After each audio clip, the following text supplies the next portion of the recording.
All righty, welcome to the workshop for budget and amendment to bylaws. And we'll get started. I'll So, keep my eye on the waiting room, so. okay, nice to have everyone here for this presentation. I know most everybody, but not 100%. So, nice seeing everyone, especially Mary Lou's new glasses. Wow, what a statement. Okay, here we go. This is tonight's presentation. Let me share it. Can everyone see that? Yes. Okay, so we're going to start off with some good news. The good news is that we expect to be profitable this year. Even though we're a nonprofit, it's always good to show profit because then you can build upon your mission year over year. Okay, this hasn't been realized yet because this includes a $100,000 bequest from one of our dear members who passed, Virginia Wexman, who we have not gotten it yet, but we do expect to get it any day. Is that correct, Mary? I've been out. I don't know if there's an update on that. I don't have, we haven't received it yet, but it is day to day at this point. Okay, I just checked the bank before this call and it's not there. Yeah. Okay, but so you can see that at a high level, third line down, operating income, with that $100,000 bequest, we expect to be in the black by 83,000 versus last year at this time. The last year's actual forecast was an $83,000 loss, so it's a swing of 166,000. And I'll go into the details of how we got here and what we had to do to get here. Okay, so this is a comparison of revenues, the forecast for this year compared to last year. I have a summary at the top, and down below I have what we consider membership related activities. And so let's start with the membership dues. You can see that our dues are down about 4,000 year over year, but that doesn't tell the whole story because starting in February 1, we no longer got 100% of the dues showing in our financial statements. We only got about 20% of the dues. So some of this decrease, or I would say most of this decrease is due to the change in the accounting process. Thanks to the work of Christy, who's on this call today, we have started up our Civic Society donors this year, and we've gotten almost $15,000 from Civic Society donors. Some who did not give us $1,000 last year, so that's good news. So that's an increase of 7,500 over last year. Our other member contributions are also up, and our bequests are up substantially, and that's that is a result of generous donors and a push that was done, I think, under Mona's leadership, Mona and Mary Lou's leadership many years ago to get the paperwork in for requests. So anyways, we're budgeting 120,000 for this year. We've received 20 so far. So the $100,000 is hopefully will be received within the next week or so. We had no grant income this year or last year. Our CLA event was profitable, 29,000, almost 30,000, a little bit less than last year. Election income up substantially. This is for HACLA. So for HACLA, we didn't really do any HACLA elections last year. So that's basically this huge increase year over year of 40,000. Importantly, we did get our HACLA contract renewed for the next 3 years at much more favorable terms. So we should see income of about this level going forward. Service fees also increased substantially thanks to work of our voter service committee, both in giving talks and in collecting assessments for those talks. They were extremely active. I understand they gave almost 100 different presentations in the last fiscal year. Non-member contributions are slightly down. Interest and dividends are slightly down, in part because we took a withdrawal from the our investment account early in the year, and our other revenue is also is also down slightly. Sorry, I'm trying to. I have to move these people.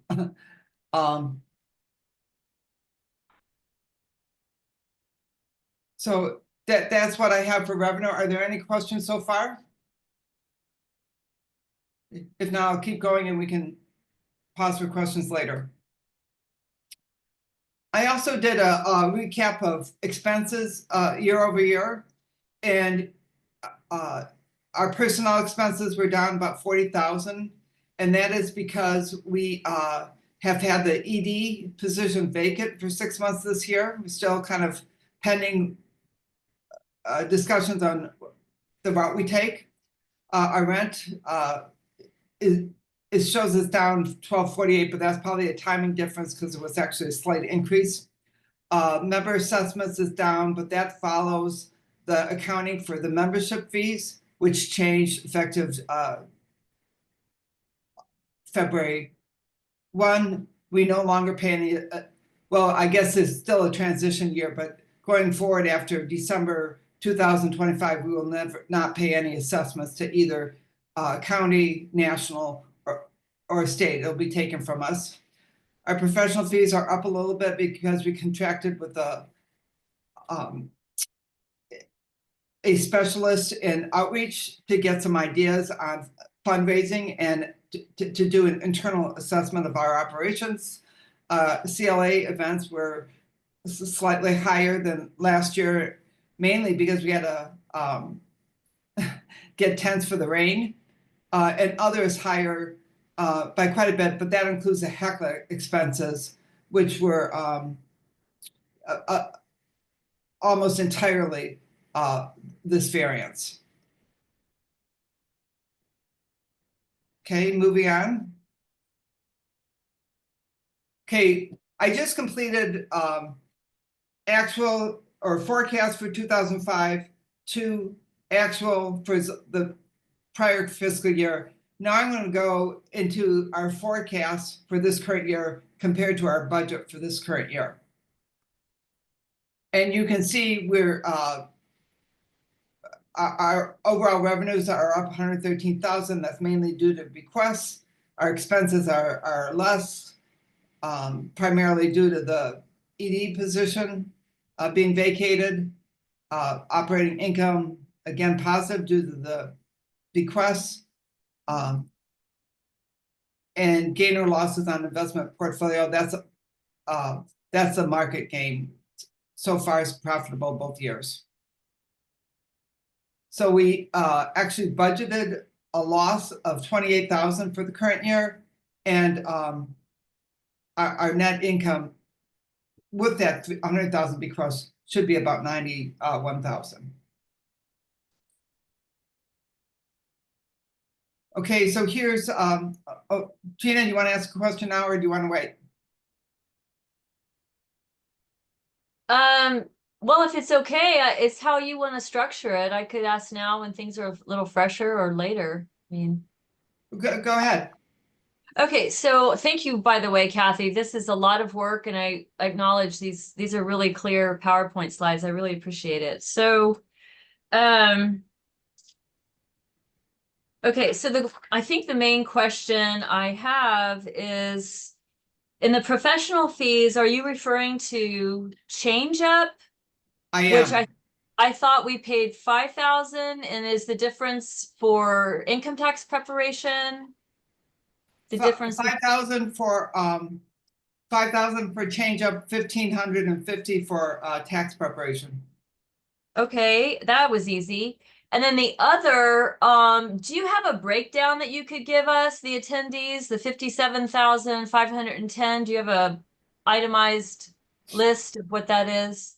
I do, but I don't have it handy. I can send it out after the meeting. Yeah, that would be great. Thank you so much. Okay, let me write myself a note. So I should say, as we go through this expenses, another reduced expense from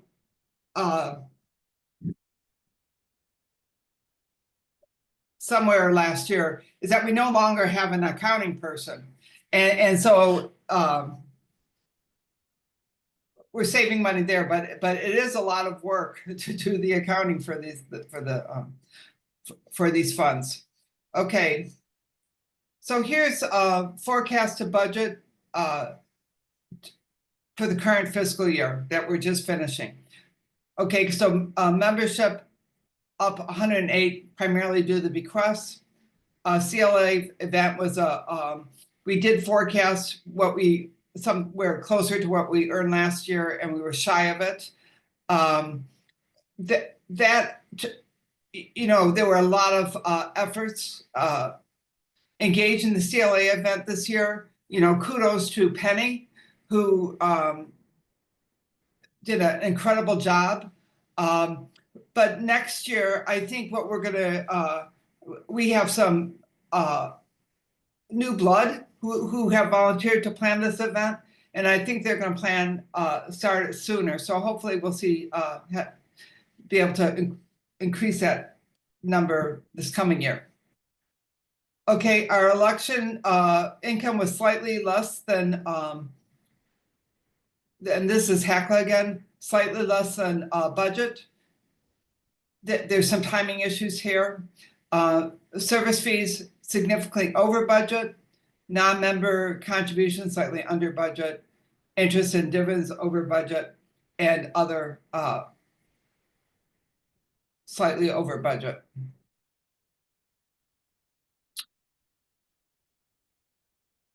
Going down here, here's the detail for the membership. So moving on to expenses. Kathy, quick question. What are the service fees? What are the what? The service fees? 11,678? Those are voter service fees Oh, okay. that the team charges the various people who provide the talks. Okay, here's an comparison of our actual to budget, and you can see we're actually pretty close. This 30,000 here is because we didn't replace the ED position. The 4,800 positive variance under professional fees was because we entered that change-up contract. We did get board approval for that expenditure, and then this 24,000 is because we did not budget all the we had additional HACLA expenses that some of which were not budgeted. Moving on.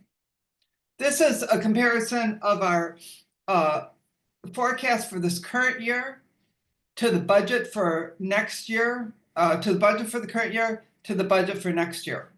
And when we did the budget and the board approved it in, I think it was April or May, I believe it was May, we did not know if we were going to get the HACLA contract reviewed. We knew it, so we didn't budget for it. So when you see this third line here, 49,000 versus 51,000 budget versus nothing last year, we did not budget for it because we didn't know it was coming in. And the membership is down substantially because we don't budget for bequests, and also because of the accounting change that I mentioned before. Coming down to personnel, since we didn't know if we were going to get this HACLA contract, we didn't budget for an ED for the current year. That may change. It's still under discussion. Our rents according to our lease agreement. Member assessments is down substantially because of the accounting change. This is just expenses through the end of this fiscal calendar year, 24,000 through the end of this calendar year. Professional fees are, we actually did budget something for professional fees. Because we knew that we likely would have some follow-up, whether it be change up, whether it be some other arrangement. So we did budget like I think $6,000 or $7,000 here, but that's still kind of unspecified as to how we will use that. The CLA we budgeted some.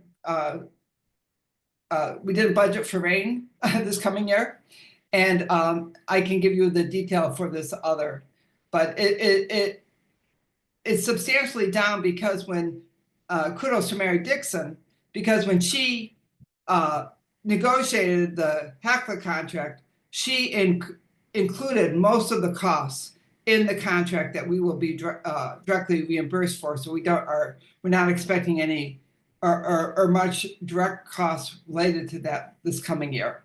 And again, you'll notice that our revenue equals expenses, and we're budgeting to break even next year, which is a big plus. Okay, Mona? Thank you, Kathy. Thank you, as always, for this incredible work you do. And I do want to mention, you might want to check the chat when you have a minute. Somebody had a question in there. Okay. Could you, for those of us not currently on the board, and maybe I missed it in some other place, but when you're talking about the professional fees and change up, could you clarify what exactly that fee is for, and how it sounds like it's a little unclear whether that'll be a continuing fee or it's a short term. Could you tell us a little about that? So we had an internal committee, a board committee led by Gwen, who did an internal review of operations and came up with several suggestions for us to avoid having any unprofitable years, primarily going forward. And maybe Gwen, you want to address that question. But anyways, as a result of the feedback from that committee, we had a lead that there's an outside firm that will come in and do an independent kind of a deep dive assessment of all our operations and give us some more specific, detailed recommendations. They also agreed to look at our how we do our solicitations for funds to see if there was any low-hanging fruit that we were missing, that we could, capitalize on to bring more donations into the league, into the LA chapter. So we just got their report, one-time expense of $5,000. We got their report in early May. It was presented very quickly to the board meeting in June. I wasn't at the June meeting, but there was some discussions on it. There's going to be further discussions, but that's what the $5,000 was for a one-time deep dive assessment of our operations to see if that if we were missing anything, if we could be doing different things differently, where outside opinion on where we could direct our efforts to kind of reverse the downward trend we've been on. And I think the general assessment afterwards that it was money well spent, and we still have to plan what our next steps will be accordingly. Thank you. Now, implementation might be the reason that it's still the 8550 for the coming year. Yeah, we don't know what we're going to do there. Okay, thank you so much. Okay, Gwen? Thank you, Kathy, for all the work that you're doing as far as our treasurer is concerned and putting all this together. I'm really confused about the CLA event and the money that's forecast and budgeted year to end. Is that the amount of money you expect to spend, that we expect to spend on putting on the CLA event? Or Yeah. what does that 6,000 represent? So it represents equipment rental, and it represents food and other incidentals. So I think they like I think these are, I don't recall exactly. I think the equipment rental was probably a couple thousand. The food was probably 3,000, and there were some other incidentals like the trophies, etc. Okay, thank you. I'm going to check chat. I don't know if you see this chat. Let's see. So there's a chat, Kathy, going on about Dr. Davis asked the question about do we have a bookkeeper? And Gina raised the issue about the audit possibilities of, that is part of the discussion we had on the bylaws. But I just pointed out that our executive director position was doing a lot of the accounting for the league, and that you have been doing more of that since the executive director position hasn't been filled since December 31st. And that I come into the office and help as well. So I handle, for example, the checks that are received and deposit those checks in a manner that we have some separation of responsibilities here in the office in that way. And that was another thing we had change up look at. Do we have adequate segregation of duties given, all the hands involved? And one thing we do, I think that's a good control, is that we do report our finances to the board quarterly. When we do that, we send out the data to the finance committee members, and we're also sending out a copy of the bank statement and the bank rec to them to just have full transparency. And then some of the other questions were, do we send out invoices for membership dues? And that actually is something that's changed this year, right? That it's that's now sent out by National, not by us. Yeah, National has kind of lowered the bar for membership. Before membership was $85 a year for everybody. Now there's I think the lowest threshold for a member, 85 is still suggested. Maybe, I apologize, maybe it's 75. But they've lowered the bar to let anyone in who can contribute $25 for membership. And we see that we are getting a lot of new members from National's outreach. It's easier to find us. It's easier to join. We did budget, I think, for 10 new members a month for this coming fiscal year because of that. Gina? Yes, hi. I thank Dr. Davis for her questions, because they've reminded me of discussions we had in the Bylaws Committee.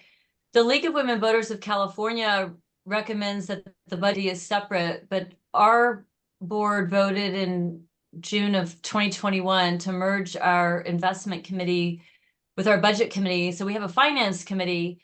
So our treasurer, that position of treasurer, is chair of really the finances and the budget.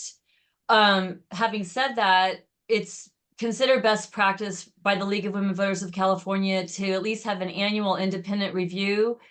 The state league recognizes that we can't really pay for an audit per se, but at least to have somebody who's not on the staff, the chair of the budget committee, review the finances once a year. And we have not been doing that. The other thing I want to mention is that I think it was in December of 2020, Tom Carson did a deep dive into years and years of our finances and was quite alarmed, saying that we had a permanent structural deficit. We did have $600,000. We went down to about 400,000 and then 300,000. And we haven't really come out of the structural problem of losing money. He actually didn't want us to have a full-time ED. But that discussion is ongoing with the board. Yes, and there were 2 years in there, maybe fiscal year ending 22, fiscal year ending 23, where we were profitable. So it's been up and down. Any additional questions? Did I get all the questions in the chat? Yeah. So far. Oh, sorry, there's one new message here. What accounting system do you use? QuickBooks, spreadsheets? QuickBooks.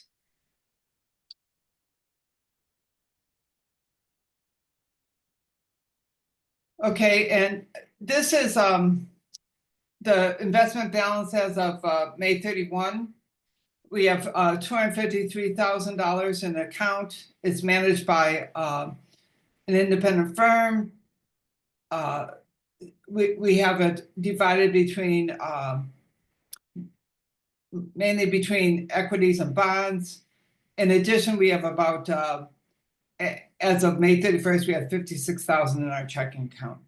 So this is the liquidity that the LA chapter currently has.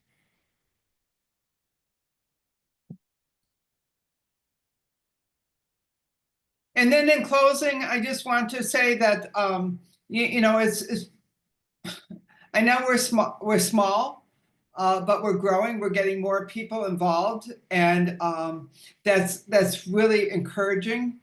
We have a lot of long-term members who step up continually, and you know, it's a small audience here, but you know, we encourage your involvement in various committees, because we can always use the help, and we really thank all of our members for all they do, and many members do a lot, and if they're not doing a lot today, they're committed because they're joining our league, and we look forward to contributions in the future. One more chat.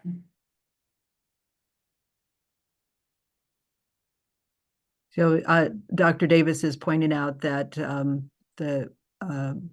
the state requires audits when annual revenue is $2 million or more, and federal law requires that as well. Yeah, and that's we're 10% of that. That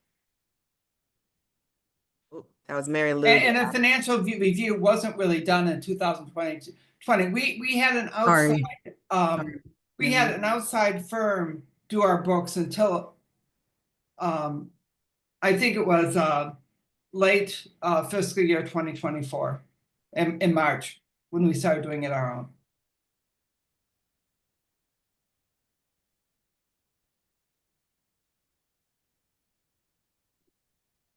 Okay, no more questions. That was, again, I apologize. That was Mary Lou responding to Dr. Davis and to Gina. Yeah.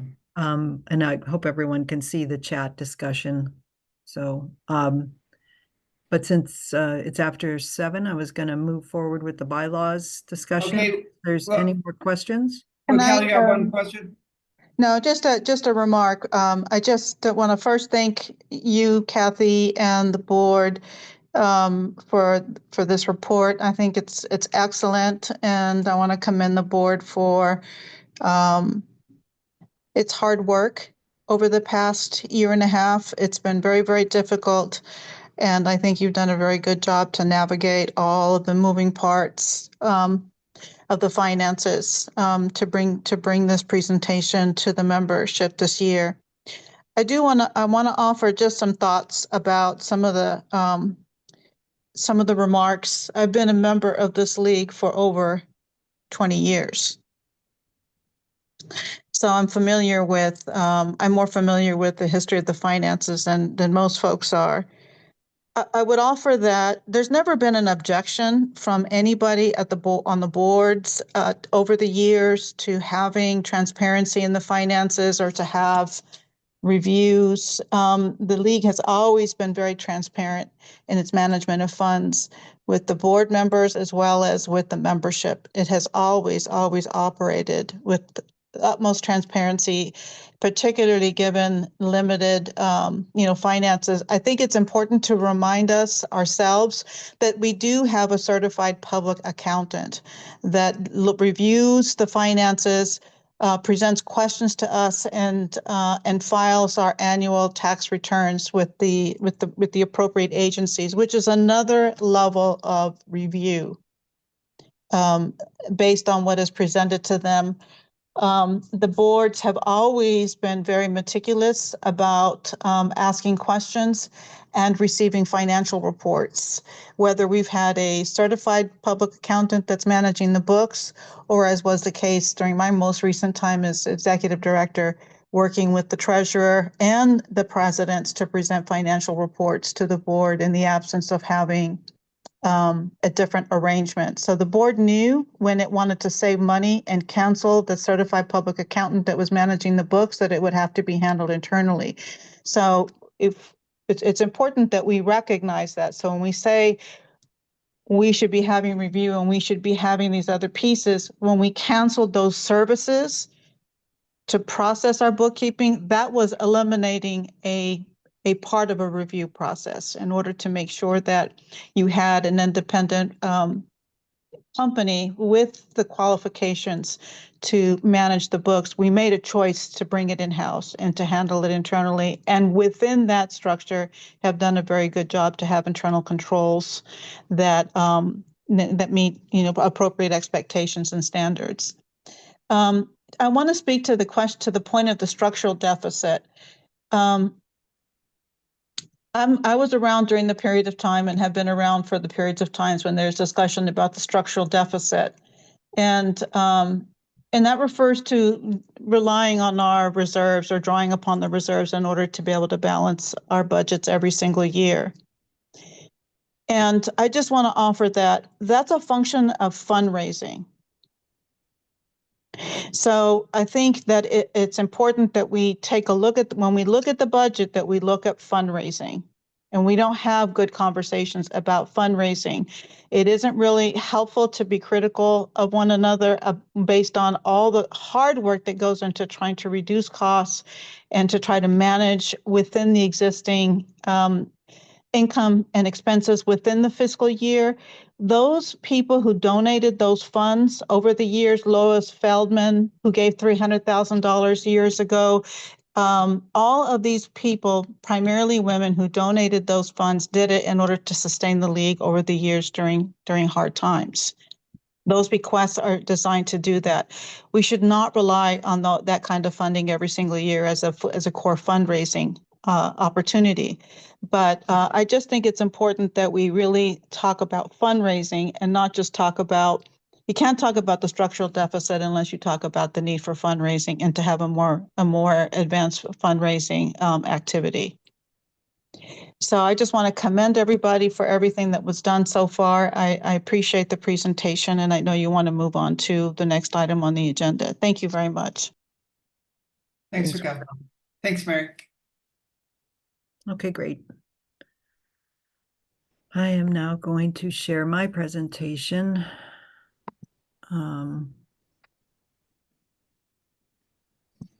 Sorry.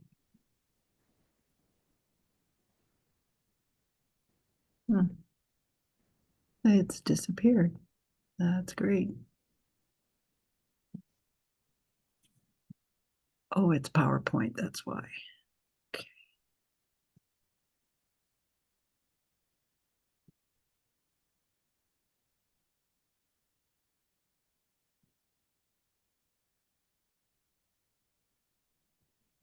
Okay, I hope you can see it now.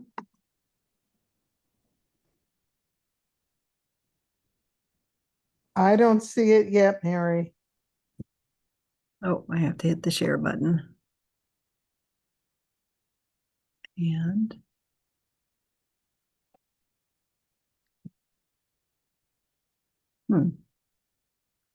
picked the wrong view there.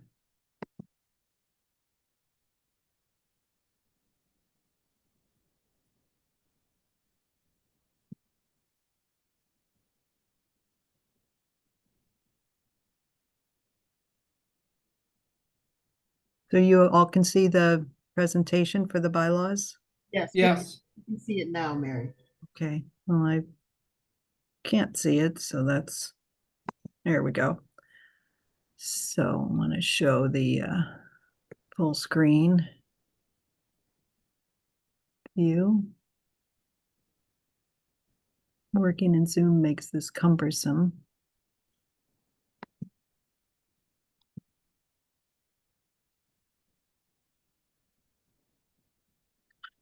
Yes.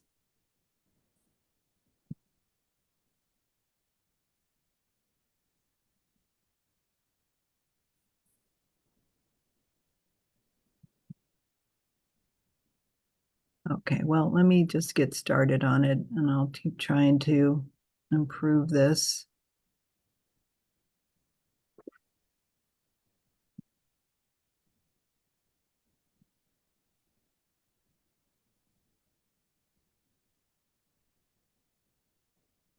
Kathy, if you know where I'm supposed You go to slideshow. Do you see a view? Go to slideshow. So draw there. Yeah, click on Yeah, that. the first Click- one from beginning. Great. Okay, thank you so much. So I just first wanted to start out the discussion about the bylaws amendment provisions. Thanks for your patience, everyone. By introducing the bylaws committee, Kathy Kaiser is actually the chair of the bylaws committee. We had asked her to chair the committee to have a balanced committee with a number of board members and non-board members on the committee, as many as we could get, with some folks with experience with bylaws to be on there as well. And Kathy was the chair, and the members were Tom Carson, myself, Gina Thornburg, and Arzo Youssef. We started meeting in October of 2024. And we discussed at that time that we wanted to take a comprehensive approach to the review of the bylaws. There were a number of things that we felt were important to address. So instead of just sort of a targeted issue with the bylaws of fixing one thing, as we've done in some years, the goal of this particular committee was to do a comprehensive review. As a result of taking that approach, Gina and Arzo volunteered to do work in advance of our meetings and make proposals for changes. They did quite a bit of additional research, and so I want to thank the chair, Kathy as chair, and Gina and Arzo. Arzo actually stepped off the committee near the end because she was helping with some other projects, some fundraising projects. But there was quite a bit of work that was done by those folks and by the committee as a whole. In the presentation, which, that works. So here's our objectives for the committee. We had to deal with the changes, some changes to the bylaws as a result of the fact that LWV US, our national league, had made a decision a couple years ago to transform our whole membership structure in a way where in the past we used to collect the dues locally, and then we made payments to national and to state for the services that they provide to us. That has now changed, where dues are now collected by national, and so and we receive a portion of those dues, so we no longer have to make those payments to national and to state leagues, but it does change the dynamic, and it structurally is a bit different than it used to be, and so the bylaws needed to address that. We also wanted to review the model bylaws that had been issued by the State of California League of Women Voters, and we did have those model bylaws available to us, and that was part of the research that Gina and Arzo were using. So we referred to them. We also had experience where we knew at times that we weren't in compliance with our bylaws, and we tried to analyze that and consider, well, why are we having trouble meeting these deadlines, or what are the issues that we're encountering? And so address, maybe there were changes that could be made to address that, or we could get a better understanding of it. We had also discussed at the board level that in order to provide for some leadership succession and to allow people opportunities to be in leadership positions, we decided to add the officer positions of assistant secretary and assistant treasurer. This would mean that we have some of our younger board members work directly with the secretary or the treasurer, and train up to perhaps take that position over in the future, or just fill in when necessary. And then, of course, we had to clean everything up, and we still have some work to do in cleaning up, the table of contents and cross references and things. And we're going to do that after they're approved by the membership. But so in the past, you may have seen as a part of the annual meeting that changes to the bylaws were presented in detail, where every exact change was actually presented and discussed for the membership. But because of this comprehensive approach that we took, we really did a lot of work in cleaning up the bylaws. And so as you look at the red line copy that's included in the annual meeting kit, and the bylaws information starts on page 14 of the annual meeting kit, which is your central document that you need to have for the annual meeting, is that there's changes on every page. And so instead of spelling out every change as a separate discussion point, we've provided an article by article discussion of some of the changes. And we also provided the full red line copy showing all of the changes to the existing bylaws, and that was attached to the annual meeting kit. But I wanted to highlight for you what I think are some of the important changes, are changes that are maybe substantive. And one of the things that we did in this, working through this list of article by article, and in Article 1, we actually provide for the creation of units, because we currently have a San Fernando Valley unit, and we also have a Glendale Burbank unit, which resulted from their merger into the LA League in 2020. And we see the potential for the units throughout the geographic diversity of the greater Los Angeles League. And so we wanted to make sure, though, that there was a process within the bylaws to allow for the creation of units, and also to require and to confirm that the requirement that the board coordinate with these units, so that we continue to be part of the same local league, but that we use these tools that we have to increase membership engagement and so forth. So that was one important change. We also, as I mentioned, looked at the issues around payment of dues related to the change in the new membership process that we have, where National collects the dues, and that's addressed in a couple different places throughout the bylaws. There was also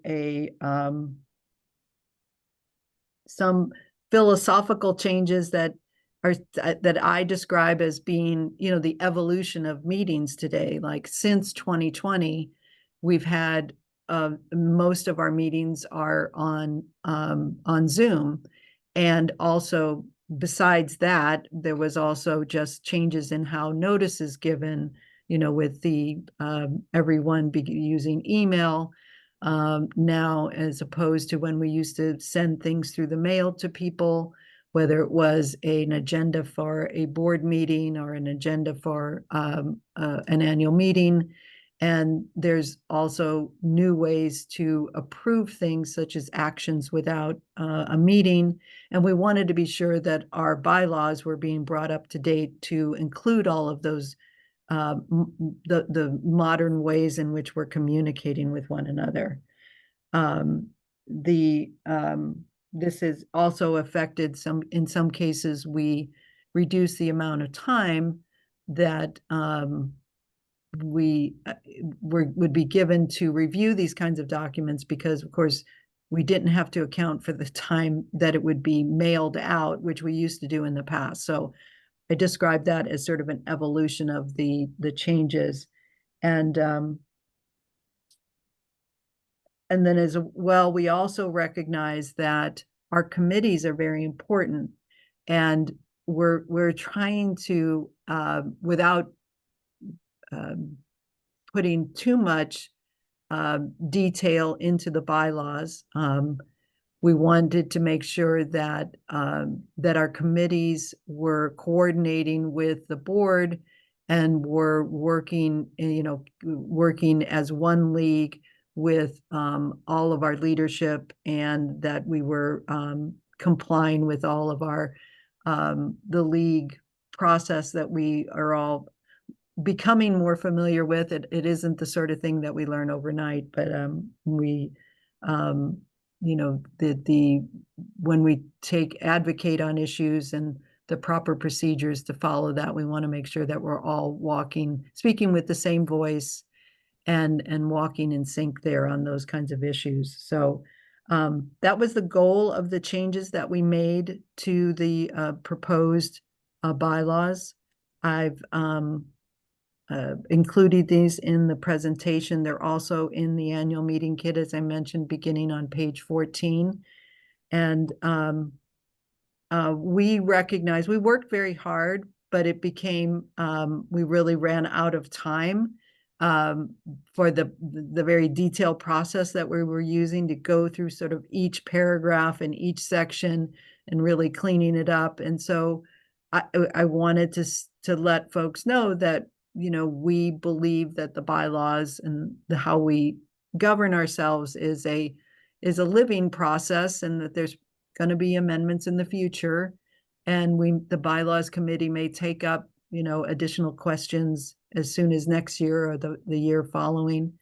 But at the same time, we feel like we made changes that improve the efficiency of the league, improve the transparency of the league, bring us closer to the reality of the future that we're living in, and that we all strongly recommend that it be approved. And so I'm here now to answer any questions. So I would ask if there's any questions in the chat or any questions amongst those in attendance. As I'm sorry, I can't see. Gina has a question. Okay. Gina, go ahead.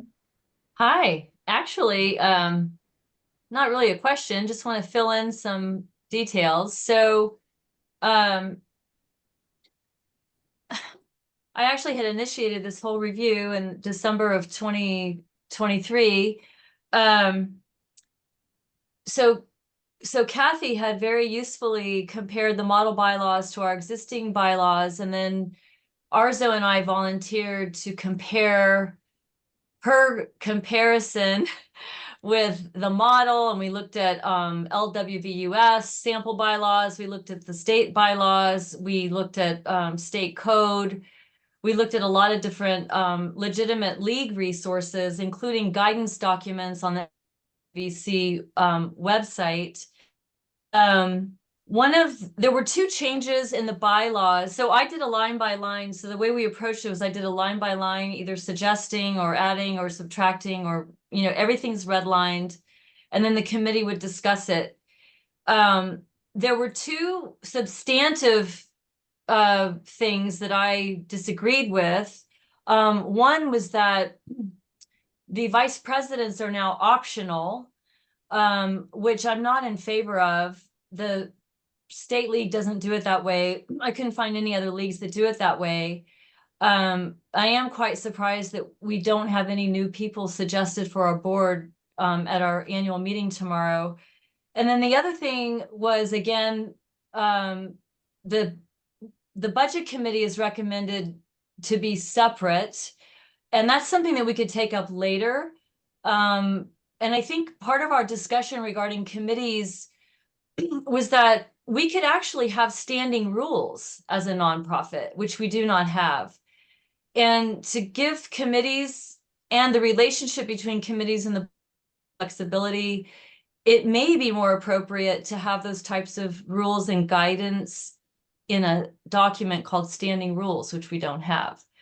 So I'm hoping that after the annual meeting, our ad hoc bylaws committee can remain constituted so that we can still draw upon Tom's knowledge and we can move forward and perhaps, you know, construct a standing rules document that could help guide the relationship between the board and the committees, and maybe revisit this idea of keeping vice presidents as something that, you know, they're positions that should be filled.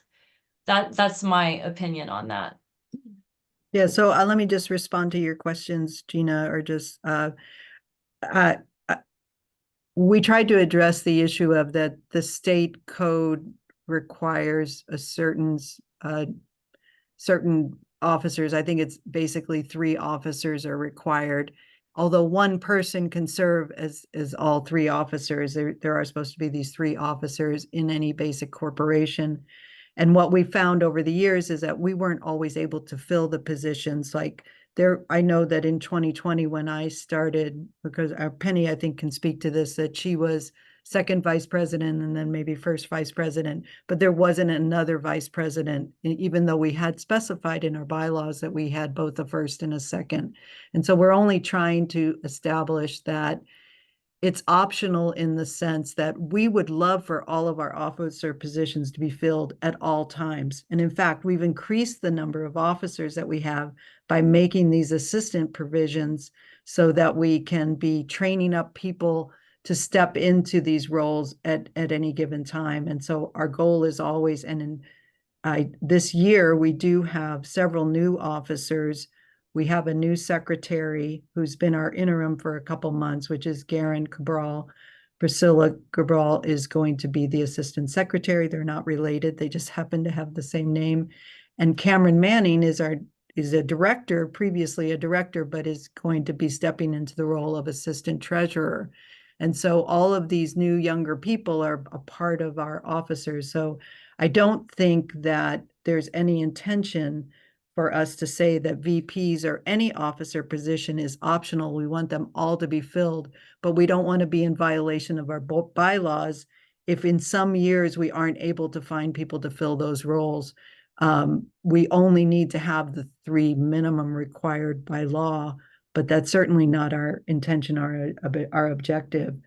On the separate question of the budget and the finance committee, I don't have any comments on that. I think that is something that's worthy of discussion and can be addressed. I know that the decisions that we've made up to this point, and this has kind of come through, I think, in our conversation of the budget and of the bylaws, is that we're trying to be as efficient as possible and to reduce our expenses and look for ways to increase our revenue so that we can do more of the things that we want to do. That is our work of the league, and not spend our time on administrative tasks. But that's not to say that we don't understand the importance of maintaining good, bookkeeping, hygiene, and record keeping. We're really are focused on trying to improve that at all times. So, but I only say that as a response. I'm not disagreeing with you, because you definitely are entitled to your perspective on this. And I want to thank you for all of your hard work on the committee. You did do a fantastic job in bringing up issues for us to discuss. It was hard sometimes because we're all under pressure with lots of things going on. And but that's what makes our work important. So let me, Gwen also had her hand up. Gwen, can I invite you to speak now, or? Yeah, I was just putting it in the chat. It's a small observation that I made in the presentation. When you were talking about the added positions of treasurer and secretary, in one portion of it, you referred to them as assistant, and another portion you referred to them as associate. So it should be consistent It is, and yeah, Mari Lou caught me on that today too. That was my mistake. But the bylaws, as we amended them, actually say assistant. And so I'm going to try to conform everything to that. And so I'm going to be searching for that tonight to clean that up. I know we have a script and a slideshow for our annual meeting tomorrow night. And I appreciate that comment very much. And also thank Mari Lou for catching that in her review of the some of the information we've been working on with her, as she's the chair of the nominating committee. So thank you for that. Well, Assistant Secretary. Sorry.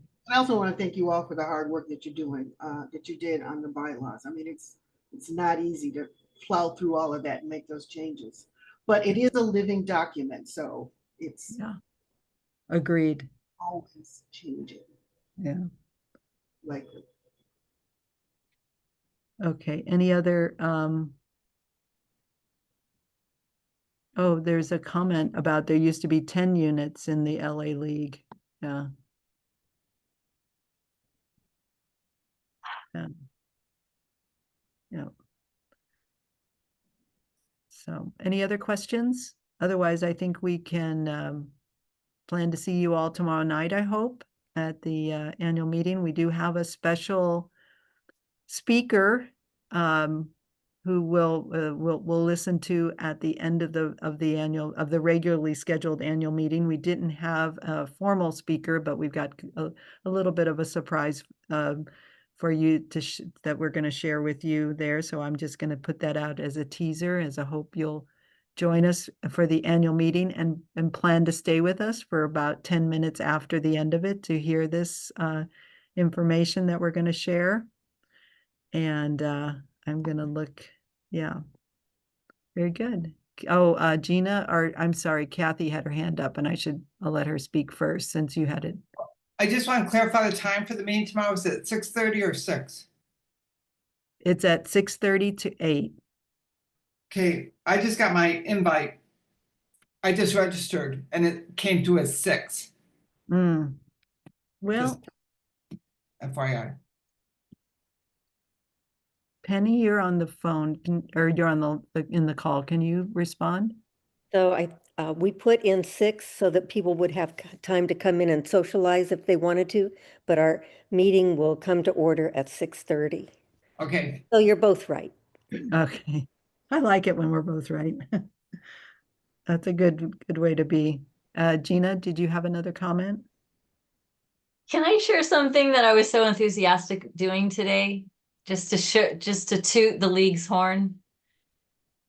Of course. Okay, so since last Thursday, I have found out that the LA City budget had defunded LA Sanitation's mobile hygiene centers for people experiencing homelessness. Many working homeless rely on these to prepare for work in the morning. And I found out at 2 a.m. this morning that it may have been discussed in the Housing and Homelessness Committee at LA City Hall. And I live in Woodland Hills, so I don't know, it's 25 miles away or so. But Mary, you're going to be so proud of me. I drove my car to Universal City and took the train in. All right. That's great. And I spoke very briefly to Housing and Homelessness Committee, with the league support that they, the word is restore, to restore the funding. And I did get to speak with the CEO/head of the Shower of Hope. He manages the program. We got to talk at length afterward. And I have to thank Penny and Mary for entertaining the letter that I sent. And I said, you've got 20 minutes to approve, because I had to submit it to public comment also on the committee file. Anyway, this is why we do the work. This is why we're here. Yeah, this is the good work of our committees. Absolutely. And it was, it's a very worthy program. And it's not only, it's any person experiencing homelessness. Some of them are working people. Some of them need to go to a job interview. They have no other way to get clean except for these mobile hygiene centers. The fastest growing group of people experiencing homelessness are people older than 55. And they have particular health, medical challenges, you know, so when they can't keep clean, it's even more difficult for them. So we're hoping that this is going to be restored, that the funding will be restored fairly soon. Right now, there's going to be 20 layoffs of full-time staff. But we do hope that that money gets returned back to the nonprofit that is managing the program. So Thanks, there you go. Nina. Thank you for all your welcome. work on the Homeless Action Committee. Thank you. And hooray, LA Subway. Yeah, good. I'm glad that worked out. Well, with that, I'm going to close out the workshop and look forward to seeing everyone tomorrow night. Bye now.